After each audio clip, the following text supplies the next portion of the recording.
Cemo, bırax bəlkə bir yerdə yoxlayaq hərəkəti. Nə yox? Yox. Məncə bacararsan.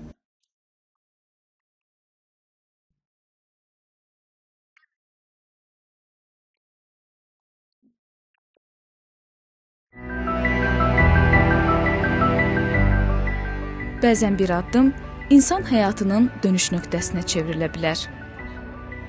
Cəmaləddin autizm spektr pozuntusu ilə yaşayan yeniyetmədir. O, fərqli düşünür, fərqli duyur, fərqli yaşayır. Cəmaləddin Dost İnklüziv İnkişaf və Yaradıcılıq Mərkəzində kapoeira ilə tanış olub.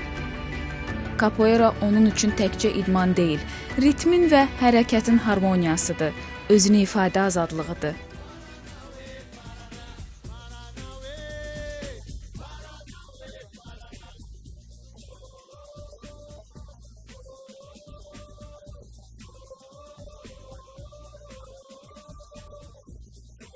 Əvvəllər özünə qapalı olan Cəmaləddin hər məşqdə daha çox əminlik qazanır, sosiallaşır. Bura gəlmək üçün Dost mərkəzinə müraciət elədi. Sənədləri qəbul elədilər və burası çağırdılar. Mən kapoeiranı seçdim onu, çünki orada zərbə dəymək yoxdur. Yəni nə bizi başa düşürdü, nə də özü başa sala bilirdi. İndi xüsusi məktəbdə oxuyur, 9-cu sinifdə.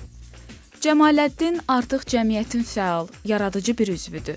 O bizə göstərir ki, fərqli yollar da bizi eyni gözəlliyə apara bilər.